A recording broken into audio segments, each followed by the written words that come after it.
Hey, boys and girls, it's Mr. Mac. Today we are going to be working on lesson 4 of module 6, which is rewriting fractions with a common denominator. So we should know by now that the denominator is the bottom number of our fraction. It represents the whole amount of something. So today we're going to be dealing with multiple fractions and finding a way to rewrite them as equivalent fractions of themselves, but also so that they'll have a common denominator so that when we go to add and subtract in the future, we'll be able to do that very easily. So in this problem, it says the circle represents all the people who watch the morning show. What equivalent fractions can you write to represent the different ways people watch the morning show? So the first step that we're going to do when we're writing fractions with a common denominator is we're going to list multiples, right? And it says non-zero multiples of 2, 5, and 10. So you're starting with 2, 5, and 10. So on this list right here, we would say 2, 4, 6, 8, and 10. And then 5 would be 5 and 10. And then 10 would just start out with 10. Why am I stopping? Because I'm now seeing that they all have a 10. That is the common denominator that we're going to use. That when you have a multiple that is the same, that is considered our common denominator. So then on part C, it says use the common multiple to write an equivalent fraction. So if we needed a common denominator, now all of these fractions, now we're going to have a denominator of 10 because we can't compare them unless we're dealing with the same denominators here. Okay, so to write a equivalent fraction, right, you want to look at how did you get from your 2 to your 10. Okay, you multiplied by 5. So whatever you do to the bottom, you have to do to the top. So if you multiply the denominator by 5, you have to multiply the numerator by 5 to give you 5/10. So 1/2 is equal to 5/10. So if I pulled up fraction bars and I had 1/2, okay, which I'm going to do right now, okay, if I pulled up fraction bars and I had 1/2, just like this, and then I pulled up 5 of these tenths, that's fifth, excuse me. 5 of these tenths, 1, 2, 3, 4, and 5. It's going to be the equal amount. They take up the same amount of space, right?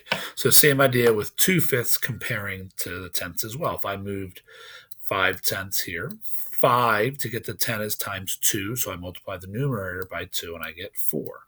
So if I'm going to pull out these fraction tiles for 2/5, that's 2 of the fifths, 1, 2. That is going to be equal to if I had 4 of the tenths. So again, I'll match them up just to show 1, 2. Try to get them as close as possible. If you have fraction tiles, it's a lot easier to make them match up perfectly than I could do here. All right, and I'm not going to do the last one as well because, well, that's saying that if I have 1/10, that's going to be equal to 1/10. So when we are now looking and we are comparing, or if we want to add or subtract here, now that we have a common denominator for all of these numbers, all of 10, I can say which is the biggest piece or which is the smallest piece without looking at the picture. Right, I can say that I know that 1/2 is bigger than 2/5 because 5/10 is bigger than 4/10, right? 5 pieces is larger than 4 pieces. And I can say, obviously, 1/10 is going to be the smallest because if I only have one of the tenths, I'm comparing that to 4 and 5, that's obviously going to be way less. Okay, so in part D, it does ask, how can a common multiple and equivalent fractions help you to add and subtract fractions? Just like I said, you can't compare these without having a common denominator. You're not able to add them or subtract them either without having a common denominator. So if I wanted to know what 1/2 plus 2/5 is, that might sound really hard, and that might be really hard to do mentally. But if I asked what was 5/10 plus 4/10, well, that means I have 5 of the tenths and 4 of the tenths. So when I add them together, that means I have 9 of the tenths.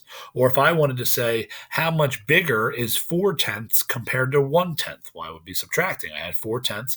If I take away the 1/10, that gives me 3/10. So that's a subtraction problem there as well. And that's what all of Module 7 is really going to get into. It's a lot of the adding and subtracting of these fractions. So hopefully this is a good little helper for you. The only thing that we are also going to talk about a little bit for finding a common denominator, besides doing the multiples, would be to if you multiply the denominators. And we don't usually do that when we have three fractions, excuse me. It could work. But if I had 2/5 and 1/2, and I wanted to find a common denominator, the other way you could look at them and say, okay, well, 5 times 2 is 10. 10 is going to be a common denominator. It's not always going to be the least common denominator or the smallest one, but it will be a common denominator, okay?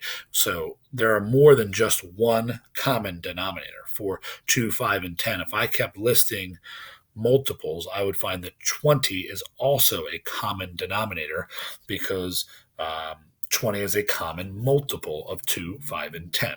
But if they ask for the least common denominator or the least common multiple, there's only going to be one of those. And in this problem that we just did about the morning show, that would have been 10, which is what we used, and I love using as well. Okay.